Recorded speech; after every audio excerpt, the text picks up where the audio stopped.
నమస్తే welcome to four sides TV. Telangana ముఖ్యమంత్రి ఎప్పుడైనా రైతు ఉద్యమాలు చేశాడా, విద్యార్థి ఉద్యమాలు చేశాడా అని BJP MP Bandi Sanjay fire అయ్యారు. నిన్న హైదరాబాద్లో కాంగ్రెస్ పార్టీ ఏడాది పాలన వైఫల్యాలపై జరిగిన బహిరంగ సభలో కేంద్ర హోంశాఖ సహాయ మంత్రి తనదైన శైలిలో కామెంట్ చేశారు. భారత్ మాతాకి కింద సల్లగుంటదానే భారత్ మాతాకి భారత్ మాతాకి జై శ్రీరామ్. ఏ మజా లేదన్న, కొంచెం సలవటు ఉంటుంది, గరం ఉంటుంది, వస్తుంది. నటగారు బయలుదేరారు ఇప్పుడే. రెండు చేతులు ఎత్తాలన్న, దండం పెడతారు, రెండు చేతులు ఎత్తాలి. భారత్ మాతాకి భారత్ మాతాకి జై శ్రీరామ్ జై శ్రీరామ్. నరేంద్ర మోడీ గారి నాయకత్వం, అమిత్ షా గారి నాయకత్వం, జేపీ నడ్డా గారి నాయకత్వం, కిషన్ రెడ్డి గారి నాయకత్వం, భారత్ మాతాకి. కొంతమంది బయట వాగుతూ ఉంటారు అన్న, బీజేపీ చల్లబడ్డదని. ఈ జోసు చూసినాక ఇంకొకసారి ఎవడన్నా బీజేపీ చల్లబడ్డ తీసి చంపకుండా ఒక్కరు తప్పడు ఇంకోసారి వాడనంటే. బీజేపీ కార్యకర్తలు ఎప్పుడు చల్లబడరు అన్న, వాళ్ళు తెలియదు. ఎందుకంటే ఇప్పుడు బీఆర్ఎస్ వాళ్ళని చూసినాం మనం. బీఆర్ఎస్ వాళ్ళు ఎక్కడైనా ఒక్కడికే పైన తూర్పు పాలిస్ లీడర్ ఇద్దరు, హరీష్ రావు, కేటీఆర్ ఇద్దరు, నలుగురు తప్ప ఎవరు కనబడరు అలా. సరే, అంతకుముందు వాళ్ళు ఏమంటారు, ఇప్పుడు వాళ్ళు కనబడతారు, ఇంకెవరు కనబడారు అనుకో. ఇది కనబడాల్సిన వ్యక్తి ఫామ్ హౌస్ తాగి మంచిగా రెస్ట్ తీసుకుంటాను ఆయన. వాళ్ళు నలుగురు కనబడతారు. క్యాడర్ బీఆర్ఎస్కి ఎక్కడ క్యాడర్ లేదు. ఎందుకు వస్తలేదు క్యాడర్ అంటే, మా మీద కేసులు అవుతాయి. మేము మొన్న ఎప్పుడు పైరుల కోసం ఏదో బీఆర్ఎస్ పార్టీలో, మా బీఆర్ఎస్ పార్టీ పార్టీకి సిద్ధాంతం లేదు, దానికి నాయకుడు ఎవరిని పట్టించుకోడు, ప్రజలను పట్టించుకోడు, కార్యకర్తలను పట్టించుకోడు అని చెప్పి బీఆర్ఎస్ క్యాడర్ ఎవరు బయటకు వస్తలేరు. ఇక కాంగ్రెస్లో క్యాడర్ లేదు. రేవంత్ రెడ్డి ముఖ్యమంత్రి ఎట్లయినా మన వల్ల ఏంటన్నా, మన వల్ల మనం కొట్లాడితే ముఖ్యమంత్రి ఆయన అయ్యాడు. ఎప్పుడన్నా రేవంత్ రెడ్డి ఎప్పుడన్నా రైతు ఉద్యమాలు చేసిండా, విద్యార్థి ఉద్యమాలు చేసిండా, నిరుద్యోగుల కోసం కొట్లాడిండా, రైతుల కోసం కొట్లాడిండా, మహిళల కోసం కొట్లాడిండా, ఎప్పుడైనా సనాతన ధర్మం కోసం కొట్లాడిండా? మరి ఏమైనా కేసు రేవంత్ రెడ్డి మీద కేసు లేదంటే ఒకటే కేసు, ఒకటి కేసు అయింది. జైలుకి పోయినా అంటే దానిలో జైలుకి పోయాడు. కానీ ఈరోజు తెలంగాణ రాష్ట్రంలో 5 సంవత్సరాల కాలంలో ఈ తెలంగాణ రాష్ట్రంలో ఒక్కొక్క భారతీయ జనతా పార్టీ కార్యకర్త మీద 20, 30, 40, 50 కేసులు ఉన్నప్పుడు కూడా ఏ భారతీయ జనతా పార్టీ కార్యకర్త కానీ, ఏ భారతీయ జనతా పార్టీ నాయకుడు కానీ ఎత్తిన కాషాయ జెండర్ కానీ, కమలపు జెండర్ కానీ, భారత్ మాతాకి జై నినాదాన్ని కానీ, జై శ్రీరామ్ నినాది కానీ, నరేంద్ర మోడీ నాయకత్వం వర్ధిల్ల నినాది కానీ ఏ రోజు విడిచిన పాపన పోలేదన్నా. అది భారతీయ జనతా పార్టీ క్యాడర్కు, కాంగ్రెస్ బీఆర్ఎస్ పార్టీ క్యాడర్కు ఉన్న తేడా అన్న. ఈరోజు ఇప్పటికిప్పుడు ఎన్నికలు నిర్వహిస్తే ఈ తెలంగాణ రాష్ట్రంలో వికసించేది కమలం కమలం కమలం తప్ప కాదు. ఇప్పటికే సర్వే సంస్థలు ప్రారంభించినాయి, అనేక సర్వే సంస్థలు ప్రారంభించినాయి. సరే, రేవంత్ రెడ్డికి ఒక సెక్షన్ మీడియా పేపర్ వాళ్ళు రాస్తారు కావచ్చు, టీవీలో చూపడతారు కావచ్చు, టీవీలు చూపడుతున్నాయి, పేపర్లు రాస్తున్నాయని చెప్పి ఏది పడుతుంది మాట్లాడుతున్నాడు. భాష ఆయన ఇష్టం. కేసీఆర్ తీసిన మూలక కేసీఆర్ గారు తాదైపోయింది. ఇప్పటికిప్పుడు సర్వే నిర్వహిస్తున్నాయి అనేక సంస్థలు. సర్వేలు ఎప్పుడు నిర్వహిస్తాయన్నా, ఎన్నికల ముందు సర్వేలు నిర్వహిస్తాయి. కానీ కొత్తగా ఈసారి సర్వే సంస్థలని సర్వే నిర్వహిస్తే కాంగ్రెస్ పార్టీ 3వ స్థానానికి పోయింది, రేవంత్ రెడ్డి 10వ స్థానానికి పోయాడు. రేవంత్ రెడ్డిని ముఖ్యమంత్రిగా గుర్తించే స్థితిలో తెలంగాణ రాష్ట్ర ప్రజలు లేరు. రేవంత్ రెడ్డి వ్యవహారాలు చూసి, రేవంత్ రెడ్డి భాష చూసి, రేవంత్ రెడ్డి మాటలు చూసి, రేవంత్ రెడ్డి నడవడిక చూసి రేవంత్ రెడ్డిని ముఖ్యమంత్రిగా గుర్తించే స్థితిలో తెలంగాణ సమాజం లేదు. ఇలా ఇచ్చిన 6 గ్యారెంటీలు, 420 హామీలన్నీ మొత్తం సర్వనాశం చేశారు. ఏం హామీలు వచ్చినా ఏమనంటే ఉచిత బస్సు అంటున్నారు, 200 యూనిట్ల కరెంట్ అంటున్నారు, ఉచిత గ్యాస్ అంటే గ్యాస్ ఎవరికి ఇచ్చారు, రేషన్ కార్డులకి గ్యాస్ ఇచ్చారు, కరెంటు అందరికి ఫ్రీ ఇస్తారా అంటే 200 యూనిట్లు కూడా కరెంటు ఫ్రీ అట. ఆర్టీసీ బస్సు అంటే బస్సులు మొత్తం బంద్ చేసారు, మళ్ళీ దానిలో కొరికెలు పెట్టిరు.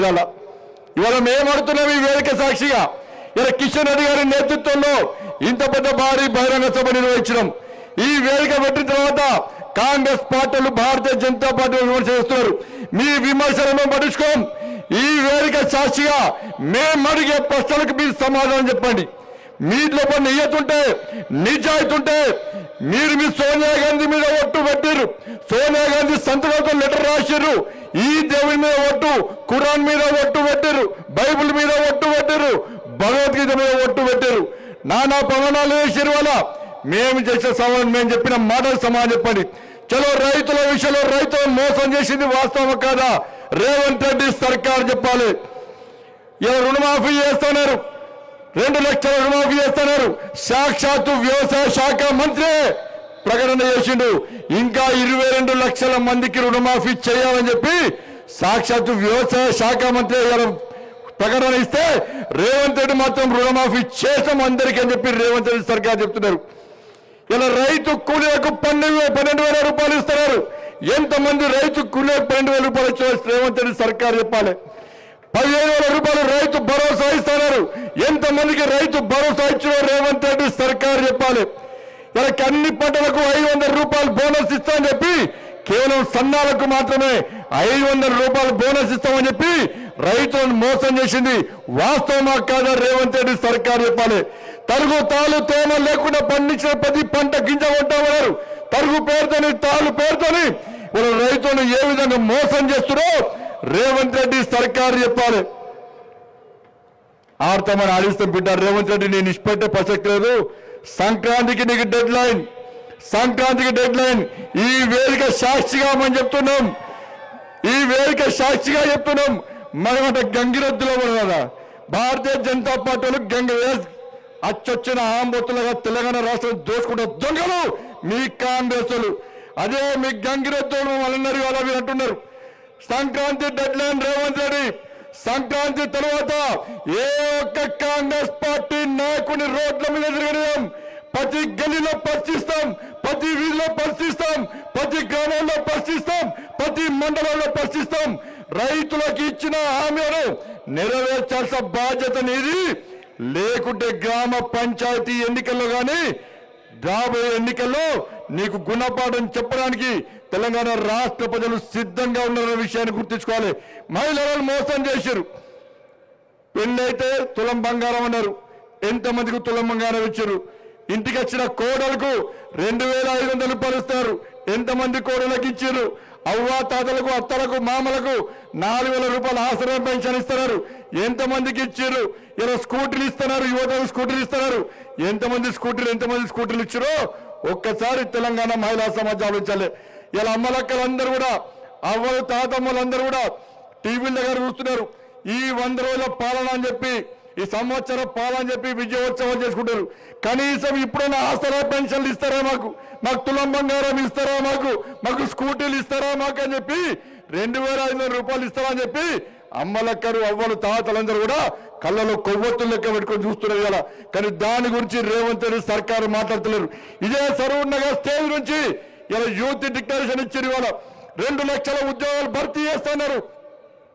55,000 ఉద్యోగాలు ఇస్తామంటుంటే రేవంత్ రెడ్డి అంటారు. పెద్దపల్లి పోయి అంటున్నాయి. ఇలా నోరు వేస్తారు రేవంత్ రెడ్డి అబద్ధాలే, నోరు వేస్తారు రేవంత్ రెడ్డి అబద్ధాలే.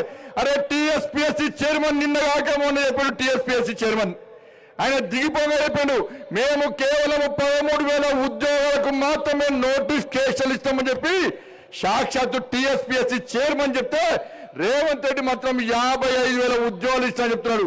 ఏ దేశంలో ఇచ్చినా, బంగ్లాదేశ్ ఇచ్చినా, పాకిస్తాన్ ఇచ్చిన ఉద్యోగాలు చెప్పండి. టీఎస్పీఎస్సీ చైర్మన్ చెప్తున్నాడు 13,000 ఉద్యోగాలు ఇస్తామని చెప్పి.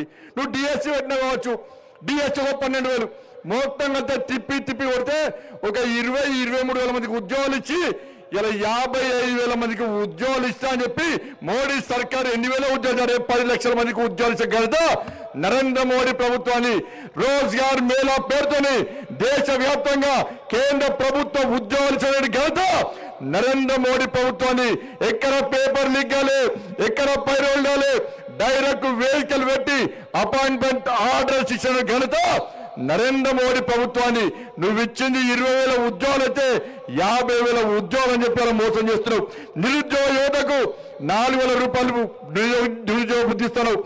ఒక్కొక్క యువకునికి 48,000 రూపాయలు ఈ రేవంత్ రెడ్డి బాకీ ఉన్నాడు మనకి 40,000 రూపాయలు నిరుద్యోగ బుద్ధి ఇస్తాను ఇలా ఉన్న కాంట్రాక్ట్ ఉద్యోగులు దాదాపు 6,000 మందిని ఉద్యోగాలు తొలగించిన మూర్ఖుడు ఈ రాష్ట్ర ముఖ్యమంత్రి రేవంత్ రెడ్డి అన్న విషయాన్ని ఒక్కసారి యువత గుర్తుంచుకోవాలి.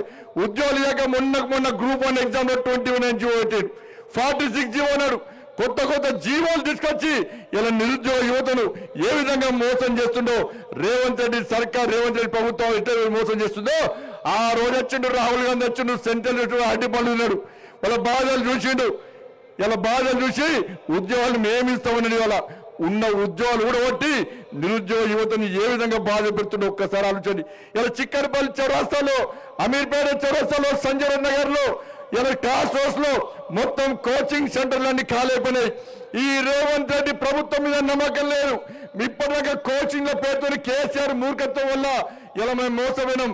మళ్ళీ మా కూలీనాలు వేసుకునే మా తల్లిదండ్రులకు భారం కాలం, మాకు కోచింగ్ వద్దు, ఈ ఉద్యోగాలు మా నా బతుకులు సర్వనాశనం చేస్తుండ్రు రేవంత్ రెడ్డి అని ఇలా కనీసం కోచింగ్లు తీసుకోవడానికి కూడా విద్యార్థి యువత బాధపడుతుంటే ఒక్కసారి మనం అందరూ ఆలోచించాలి. ఏ విధంగా రేవంత్ రెడ్డి ప్రభుత్వం మీద ఈ తెలంగాణ రాష్ట్రంలో యువత ఆగ్రహంగా ఉన్నారు ఒక్కసారి ఆలోచించండి.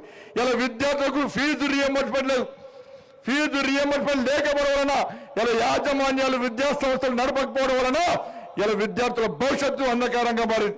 7,000 కోట్ల రూపాయలు ఇలా బకాయిలుంటే కనీసం ఒక్క పైసా ఇవ్వకూడదు. ఇలా పాఠశాలలు నడిచే పరిస్థితి లేదు, చాక్ పీస్లు డస్టర్లు కూడా కొనే పరిస్థితి లేదు. ఉద్యోగ భర్తీలు చేస్తాడు, ఉపాధ్యాయ పోస్టులు భర్తీ చేస్తాడు, ఉపాధ్యాయ పోస్టులు భర్తీ చేయలే. ఇలా పాఠశాలలో కనీస సౌకర్యాలు లేవు. గురుకుల పాఠశాలలో ఎప్పుడు ఏ రోజు ఫుడ్ పాయిజనింగ్ సమస్య ఇబ్బంది వస్తుందని ఎదురు చూసే పరిస్థితి వాళ్ళ తెలంగాణ రాష్ట్రంలో వచ్చిందంటే ఒక్కసారి గురుకులాల పరిస్థితి ఏందో ఒక్కసారి ఆలోచన. ఎక్కడ పోస్టులు భర్తీలేవు, ఉద్యోగులకు ఇవ్వాల్సినటువంటి 4 DAలు ఇంకా బకాయి ఉన్నారు, వాళ్ళకు ప్రమోషన్ లేవు, PRC లేదు. 317 జీవో పేరుతోని ఇలా ఆ రోజు ఇదే రేవంత్ రెడ్డి మాట్లాడాడు. భారతీయ జనతా పార్టీ కార్యకర్తలు ఈ తెలంగాణ రాష్ట్రంలో ఉద్యమం చేస్తే 317 జీవోకు వ్యతిరేకంగా ఉద్యమం చేసి జైల్లో పోతే ఇదే రేవంత్ రెడ్డి మాట్లాడాడు. 317 జీవో మూర్ఖత్వం. స్థానికత కోసం తెలంగాణ రాష్ట్రం ఏర్పడ్డ తర్వాత కూడా కొట్టాడాల్సిన పరిస్థితి వచ్చిందని చెప్పి ఆ రోజు మాట్లాడిన రేవంత్ రెడ్డి ఈ రోజు 317 జీవో గురించి కనీసం మాట్లాడిన పాపన పోలేదు. ఇప్పటికి చెట్టుకోలు పుట్టగోలై ఇలా ఉద్యోగ ఉపాధ్యాయులు ఏ విధంగా ఇబ్బంది పడుతున్నారో ఇలా ఉద్యోగస్తులకు కలిసే ఒక్కసారి తెలిసే వాళ్ళకు వాళ్ళకి DAలు ఇస్తలేడు, వాళ్ళ ప్రమోషన్ లేవు. ఇట్లా ఏ వర్గం చూసినా కూడా కనీసం వాళ్ళ గురించి పట్టించుకున్న పాపన పోలేదన్న. అందుకే సోదరులారా, భారతీయ జనతా పార్టీ వైపు మాత్రమే ప్రజలు చూస్తున్నారు. అన్ని వర్గాలు, ఎస్సీలకు ఎస్సీ రిజర్వేషన్ 18% అమలు చేస్తున్నాడు. ఎస్సీలకు 15 లక్షల రూపాయలు ఇలా అంతకుముందు బీఆర్ఎస్ పార్టీ 15 లక్షల రూపాయలు ఇచ్చింది. మేము 15 లక్షల రూపాయలు ఇస్తామని చెప్పి చెప్పాడు. బీఆర్ఎస్ పార్టీ మోసం చేసిండు, ఈయన మోసం చేసిండు. ఇలా ఎస్సీలకు పోడుమూడో సమస్యను పరిష్కరిస్తున్నారు. ఒక్కొక్క గ్రామ పంచాయతీ తండాలకు 20 లక్షల ఆర్థిక సహాయం చేస్తున్నాడు. వాళ్ళ సమస్యలు ఇచ్చింది. ఇలా బీసీలకు ప్రతి సంవత్సరము 20,000 కోట్ల రూపాయల బడ్జెట్ ఇస్తా, బీసీ సబ్సిడీ చేస్తా అని చెప్పన్నాడు. ఇలా ఒక్క పైసా ఇవ్వకుండా ఇదే రాహుల్ గాంధీ చెప్పిండు సంవత్సరానికి 5 సంవత్సరాల్లో 1,00,000 రూపాయల బడ్జెట్ బీసీలకు ఇస్తామన్నటువంటి రాష్ట్ర ముఖ్యమంత్రి కాంగ్రెస్ పార్టీ ప్రభుత్వం ఈ రోజు బీసీలను ఏ విధంగా మోసం చేస్తుందో ఒక్కసారి అంచండి. కేవలం ఒక వర్గానికి కొమ్ముగాయడం, ఒక వర్గం యొక్క ఓట్ల కోసం మళ్ళా తిరిగి ఎంఏ పార్టీ సంకల్పం వచ్చి ఎంఏ పార్టీ మద్దతు కూడగొట్టడానికి ఇలా కాంగ్రెస్ పార్టీ ఏ విధంగా ప్రయత్నం చేస్తుందో ఒక్కసారి ఉంచండి. అందుకే వేదికగా అప్పీల్ చేస్తున్నా, స్థానిక సంస్థల ఎన్నికలు కానీ కార్పొరేషన్ ఎన్నికలు కానీ భారతీయ జనతా పార్టీకి మద్దతు ఇవ్వండి. సర్పంచ్ అప్పీల్ చేస్తున్నా, మాజీ సర్పంచులు అప్పీల్ చేస్తున్నా, మీ బతుకులు నాశనం చేసింది బీఆర్ఎస్ పార్టీ, మీ బతుకుని ఇంకా నాశనం చేస్తున్నది కాంగ్రెస్ పార్టీ. స్థానిక సంస్థల ఎన్నికల్లో మాకు మద్దతు ఇవ్వండి, గుండె మీద చేసుకోవాలని. గ్రామ పంచాయతీలు అభివృద్ధి చెందినాయి అంటే అది కేవలం నరేంద్ర మోడీ గారి ప్రభుత్వం ఇచ్చిన నిధుల వల్ల విషయం వాస్తవమా కాదా అని మాజీ సర్పంచ్ ఆలోచించండి. మీ బతుకులు నాశనం కావడానికి కారణం బీఆర్ఎస్ కాంగ్రెస్ పార్టీలు. అందుకే మాకు మద్దతు ఇవ్వండి. మళ్ళీ ఎత్తున జిహెచ్ఎంసీ ఎన్నికలు రాబోతున్నాయి. నేను చెప్తున్నా అందరూ ఎలా మీరందరూ కూడా హైదరాబాద్ ప్రాంతానికి భాగ్యనగర్ ప్రాంతానికి సంబంధించిన ప్రజలు ఎట్టి పరిస్థితుల్లో ఈ భాగ్యనగర్ గడ్డ మీద జిహెచ్ఎంసీ ఎన్నికల్లో కాషాయపు జెండా రెప్పరెప్పలాడించడం ఖాయం. అందరు భరోసా ఉండండి. ఇక్కడ ఉన్న నాయకులం అందరం కలిసి మీకు చెప్తున్నాం, అందరితో చెప్పుకున్నాం. మీరు గల్లీ గల్లీలోని కాంగ్రెస్ పార్టీ ప్రజా వ్యతిరేక విధానాలను మీరు ప్రజలకు వివరించండి. మర్చిపోతారా భాగ్యనగర్ ప్రజలు? ముత్యాలమ్మ గుడి మీద దాడి జరిగిన సంఘటన భాగ్యనగర్ ప్రజలు మర్చిపోరన్నా? రక్షాపురంలో దేవాలయం మీద దాడి జరిగిన సంఘటనను హిందువులు మర్చిపోరన్నా? అరే శంషాబాద్లో నవగ్రహాల గుడి మీద దాడి జరిగిన సంఘటనను ఈ భాగ్యనగర్లోని హిందూ సమాజం మర్చిపోరన్నా? పగ తీసుకోవడానికి భాగ్యనగర్ ప్రజలు సిద్ధంగా ఉన్నారన్నా? ఎప్పుడు ఎన్నికలు వస్తాయరా? జిహెచ్ఎంసీ ఎన్నికలు. ఈ కాంగ్రెస్ పార్టీకి, ఎంఐ పార్టీకి, బీఆర్ఎస్ పార్టీకి గుణపాఠం చెప్పాలి. పోయినసారి 48 సీట్లు ఇచ్చినాం, ఈసారి మేయర్ పదవి ఎట్టి పరిస్థితుల్లో భారతీయ జనతా పార్టీకి ఇవ్వాల్సిందే, ఇచ్చి తీరాల్సిందే. ఈ భాగ్యనగరం అభివృద్ధి చెందాలంటే ఇవన్ జాగిరన్నా హైదరాబాద్, మన జాగిరన్నా హైదరాబాద్. ఈ హైదరాబాద్ అభివృద్ధి జరిగేది మోడీ గారి పైసలన్నా, మన పైసలన్నా హైదరాబాద్ జరిగేది. వీళ్ళు అయ్యా జాగిరి, వీళ్ళు తాత జాగిరి అన్నట్టు ఒక వర్గాన్ని కొమ్ముగాస్తూ వాళ్ళకే అందిస్తే ఎట్లా చూస్తూ కూర్చుంటామన్నా? ఏడవైన వివక్షతనే అన్నా, ఏడవైన ఇదే పరిస్థితి. ఇవాళ బంగ్లాదేశ్ లో హిందువుల మీద, హిందూ దేవాలయం మీద దాడులు జరుగుతున్నాయన్న బంగ్లాదేశ్ లో. భాగ్యనగర్ లో హిందూ దేవాలయం మీద దాడులు జరుగుతున్నాయి. రాబోయే రోజుల్లో భాగ్యనగర్ బంగ్లాదేశ్ గా మార్చడానికి ఇలా కాంగ్రెస్ పార్టీ ఎన్నికల కోసం ప్రయత్నం చేస్తున్న భాగ్యనగర్ బంగ్లాదేశ్ గా మార్చాం. భాగ్యనగర్ భాగ్యనగరాన్ని అభివృద్ధి చెందిన భాగ్యనగరంగా ఉంచే బాధ్యత ఇలా ప్రతి భారతీయ జనతా పార్టీ కార్యకర్తల విషయాన్ని ఈ సందర్భంగా ఈ భాగ్యనగర్ ప్రజలకు పిలుస్తున్నాం. ఈ ప్రభుత్వానికి చిత్తశుద్ధి లేదు వల్ల ఈ తెలంగాణ రాష్ట్రంలో అభివృద్ధి జరుగుతుందంటే, భాగ్యనగర్ తో పాటు తెలంగాణ రాష్ట్రం అభివృద్ధి జరుగుతుందంటే అది కేవలం మన పైసలే. ఏమిచ్చిండు మోడీ గారు? ఏం పైసలు ఇచ్చిండు కిషన్ రెడ్డి గారు, బండి సంజయ్ గారు? అంటే మూట సంఖ్యలు మూట పెట్టుకొని వస్తాను నీకు వచ్చిస్తావు, నీకు భాగ్యనగర్ వచ్చి. నువ్వేం చేస్తావు మరి? నువ్వేం చేస్తావు తెలంగాణ రాష్ట్రంలో? మళ్ళీ ఏం చేస్తావంటే ఉచిత కరెంటు, ఉచిత గ్యాసు, ఉచిత బస్సు. ఏమంటే ఈ మూడులపై ఏం చేయలే, మేం చేస్తాం. ఈ తెలంగాణ రాష్ట్రంలో గ్రామాల్లో, గ్రామ పంచాయతీలో గ్రామీణ సడక్ యోజన కింద రోడ్లేంచింది నరేంద్ర మోడీ ప్రభుత్వం. సిఆర్ఎఫ్ నిధులతో రోడ్లేంచింది నరేంద్ర మోడీ ప్రభుత్వం. నేషనల్ హైవే రోడ్లేంచింది నరేంద్ర మోడీ ప్రభుత్వం. రైల్వేస్ ఇచ్చింది నరేంద్ర మోడీ ప్రభుత్వం. గరీబ్ కళ్యాణ్ అన్న యోజన కింద ఉచిత రేషన్ బియ్యం ఇస్తుంది నరేంద్ర మోడీ ప్రభుత్వం. రోజ్గార్ మేళా పేరుతోని యువకులకు ఉద్యోగాలు ఇస్తుంది నరేంద్ర మోడీ ప్రభుత్వం. ఆర్థిక సంఘం నిలిచింది నరేంద్ర మోడీ ప్రభుత్వం. ఉచిత గ్యాస్ ఇచ్చింది నరేంద్ర మోడీ ప్రభుత్వం. రైతు వేదికలను, శ్మశాన వాటికలు కట్టించింది నరేంద్ర మోడీ ప్రభుత్వం. ఇలా చెప్పుకుంటూ పోతే లైట్లు పెట్టింది, మోలు కట్టింది. ప్రతి కూడా చివరకు రైతులు పండించిన ప్రతి గింజ కొనేది కూడా నరేంద్ర మోడీ ప్రభుత్వం అన్న విషయాన్ని రేవంత్ రెడ్డి సర్కార్ గుర్తుంచుకోవాలి. ఇచ్చే పైసలు మావి, ఇచ్చే పైసలు కేంద్రాన్ని. ఇలా కనీసం ఎక్కడ కూడా మోడీ గారి ఫోటో పెట్టకుండా, మోడీ గారి పేరు లేకుండా, కేంద్ర ప్రభుత్వం పేరు లేకుండా ఇంద్రమ్మ పేరుతోని రాజీవ్ గాంధీ పేరుతోని ఇవాళ ఏ విధంగా మోసం చేస్తున్నా ఆలోచించండి. ఇవాళ ఏడగట్టుడు రేవంత్ రెడ్డి వచ్చి సంవత్సరం కాలే, రేవంత్ రెడ్డి సంవత్సరం కాలే, ఇంద్రమ్మ ఇల్లు ఇస్తాడట. ఏడగచ్చినా ఇంద్రమ్మ ఇల్లు నువ్వు సంవత్సరం లోపల ఎవరు దిగచ్చి కట్టించు ఇంద్రమ్మ ఇల్లు? ఇల్లు ఎవరి అవి? ఇల్లు ఎవరి? ఎస్, ఇల్లు నరేంద్ర మోడీ ప్రభుత్వాన్ని. నరేంద్ర మోడీ ప్రధానమంత్రి ఆవాస్ యోజన కింద మేము గత ప్రభుత్వం హయాంలో బీఆర్ఎస్ పార్టీ ప్రభుత్వం నడిచే సమయంలో నరేంద్ర మోడీ గారి ప్రభుత్వం ఇల్లు ఇస్తే ఈయన సంవత్సరం రాలే, పోటీ ఆడిన సంవత్సరాలే, సంవత్సరం లోపల ఇల్లు కట్టించినట. ఇంద్రమ్మ కమిటీలు ఇస్తాడట, ఇల్లు ఇస్తాడట. ఏడ తట్టమోస్తావా నువ్వు? బేస్మెంట్ పెట్టినావా నువ్వు? ముగ్గు వస్తావా? ఏమన్నా ఏం చేస్తావన్నా? ఇల్లు మనవి అలా ఇంద్రమ్మ పేరుతో మోసం చేసే ప్రయత్నం చేస్తాడు. అడ్డుకోండన్నా. ఏడ ఇంద్రమ్మ ఇల్లు కూడా పక్కా మీరు పోండి, అక్కడ మోడీ గారు ఫోటో పెట్టండి. ఇది నీ అయ్యే జాగిరి, ఆవిడ నీ తాత జాగిరి. ఇది నరేంద్ర మోడీ ఈ కేంద్ర ప్రభుత్వం ఇచ్చిన ఇండ్లు అని చెప్పి బాగా జాబితా చెప్పాలన్న. పేపర్లు రాస్తారా, టీవీలు చూపెడతారా మాకు సంబంధం లేదు. కానీ గల్లీలో కొట్టాల్సిన బాధ్యత మనది, గల్లీలో కొట్టాల్సిన బాధ్యత మనది. ఈ రేవంత్ రెడ్డి సర్కారుకు చిత్తశుద్ధి లేదు. ఇలా అన్ని వ్యవస్థలు మొత్తం సర్వనాశనం చేశాడు. ఇలా అర్బన్ నక్సల్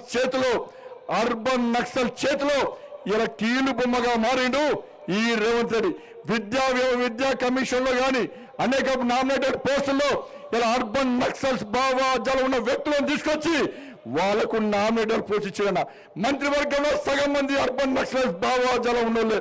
ఇలా ఏ విధంగా అవుతుంది? అరే భారతీయ జనతా పార్టీ ఈ తెలంగాణ రాష్ట్రంలో ప్రతి యువకుని ఛత్రపతి శివాజీ మహారాజ్ లాగా చేయాలి, ఒక బాబాసాహెబ్ అంబేద్కర్ లాగా చేయాలి, ఒక స్వామి వివేకానంద లాగా చేయాలి, ఒక వీర సావర్కర్ లాగా చేయాలి, ఒక సర్దార్ పటేల్ లాగా చేయాలని చెప్పి భారతీయ జనతా పార్టీ ఈ తెలంగాణ రాష్ట్రంలో సర్కార్ రావాలని చూస్తే సర్కార్లోకి వచ్చిన అధికారంలోకి వచ్చిన రేవంత్ రెడ్డి సర్కార్ అర్బన్ నక్సల్స్ చేతిలో కీలుబొమ్మగా మారి వాళ్ళు రాబోయే రోజుల్లో ఈ తెలంగాణలో యువతను నక్సల్స్ గా మార్చే ప్రయత్నం చేస్తుందంటే తెలంగాణ సమాజం ఆలోచించాలి. మీరు స్వామి వివేకానంద, ఛత్రపతి శివాజీ, సర్దార్ పటేల్, బాబాసాహెబ్ అంబేద్కర్, జ్యోతిరావు పూలే అనుకుంటున్నారా, లేకుంటే అర్బన్ నక్సల్స్ గా మారాలనుకుంటున్నారా? తెలంగాణ సమాజం ఒక్కసారి అంచాలి. ఏడా ఆ ప్రభుత్వానికి ఈ ప్రభుత్వానికి తేడా లేదు. బీఆర్ఎస్ పార్టీ ప్రభుత్వంలో ఇదే పరిస్థితి. బీఆర్ఎస్ పార్టీ ప్రభుత్వంలో ఎవరైతే కొంతమంది అధికారులు ఇలా అడ్డగోలుగా పైసలు సంపాదించి కేసీఆర్ కుటుంబానికి మూటా ముళ్ళాపై చెప్పారో అదే అధికారులు ఇలా ప్రధాన పోస్టుల్లో బీఆర్ఎస్ కాంగ్రెస్ పార్టీ పనిచేస్తున్నారు. ఏ అధికారి చర్యలు బీఆర్ఎస్ కాంగ్రెస్ ఒకటే. ఇలా కాళేశ్వరం మీద కేసు లేదు, ఫోన్ ట్యాపింగ్ మీద కేసు లేదు, ఫామ్ హౌస్ కేసు మీద కేసు లేదు, దౌడు మీద కేసు లేదు, బర్ల స్కామ్ మీద కేసు లేవు. ఇలా కేటీఆర్ అరెస్ట్ చేస్తున్నారు, కేసీఆర్ అరెస్ట్ చేస్తున్నాడు. అరెస్ట్ చేస్తాంటూ కేసీఆర్ ఢిల్లీ పోతున్నాడు, కాంగ్రెస్ వాళ్ళకి పైసలు ఇస్తున్నాడు, రేవంత్ రెడ్డి కుటుంబానికి రేవంత్ రెడ్డి పైసలు ఇస్తున్నాడు అన్న వీళ్ళిద్దరు ఒకటే నా బీఆర్ఎస్ కాంగ్రెస్. నేను సవాల్ చేస్తున్నా, బీఆర్ఎస్ పార్టీ కుటుంబానికి రేవంత్ రెడ్డి కుటుంబానికి మధ్య వ్యాపార లావాదేవీలు ఉన్నట్టు నేను నిరూపిస్తా. ఇలా సిద్ధమా? కాంగ్రెస్ పార్టీలు ఇలా బీఆర్ఎస్ పార్టీలు చెప్పాలి, వాళ్ళిద్దరు ఒకటే. అందుకే వీళ్ళు కొట్టినట్టు నేను ఏర్పాటు చేస్తుంటారు. ఈ తెలంగాణ రాష్ట్రంలో ఆర్కే సర్కార్ నడుస్తున్నది, రేవంత్ రెడ్డి కేటీఆర్ సర్కార్, రేవంత్ రెడ్డి కేసీఆర్ సర్కార్ నడుస్తుంది. కాబట్టి కాంగ్రెస్ పార్టీ కేసీఆర్ కుటుంబాన్ని ముట్టుకునే ప్రయత్నం చేస్తలేదు. ఇక చూడు అరెస్ట్ చేస్తాం అంటున్నారు. ఎక్కడ అరెస్ట్ పాపాలు. కాబట్టి వాస్తవం ఆలోచించండి. ఈ తెలంగాణ రాష్ట్రంలో ప్రజలందరూ ఎదురు చూస్తున్నారు.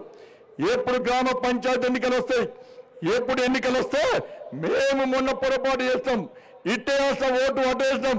ఈసారి ఆ పొరపాటు గ్రహించాం కాబట్టి పార్లమెంట్ ఎన్నికల్లో బీఆర్ఎస్ పార్టీని అడ్రస్ లేకుండా చేసి భారతీయ జనతా పార్టీని 8 స్థానాల్లో గెలిపిస్తామని చెప్పి ఈ రోజు ప్రజలు భావించారు. కాబట్టి మనకు 8 స్థానాల్లో 8 పార్లమెంట్ సభ్యులుగా మనల్ని గెలిపించిన విషయాన్ని ఒక్కసారి మనం అందరూ గుర్తుంచుకోవాలి. అందుకే కార్యకర్తలందరూ కూడా ఈ సంక్రాంతి వరకు డెడ్ లైన్, ఈ సంక్రాంతి తర్వాత ఎట్టి పరిస్థితుల్లో కాంగ్రెస్ పార్టీ నాయకులు రోడ్ల మీద తిరిగే పరిస్థితి లేదు. మనమే కాదు, ఇలా ప్రజలు కూడా ఆలోచిస్తున్నారు. కాంగ్రెస్ పార్టీ నేను చెప్తున్నా, రేవంత్ రెడ్డికి ధైర్యం దమ్ముంటే నీ పోలీసులను పక్క పెట్టి ఇలా మా కిషన్ రెడ్డి గారు వస్తారు, నువ్వు రా, చలో పాదయాత్రకు సిద్ధం. ఏ గల్లీలు తిరుగుదాం, నువ్వు ఇచ్చిన 6 గ్యారెంటీలు 420 హామీలను ఏ విధంగా అమలు చేస్తావా లేదా ఇలా నిరూపించడానికి మేము సిద్ధం, నువ్వు సిద్ధమా అని చెప్పి ఈ రోజు మనం చేస్తున్నాం.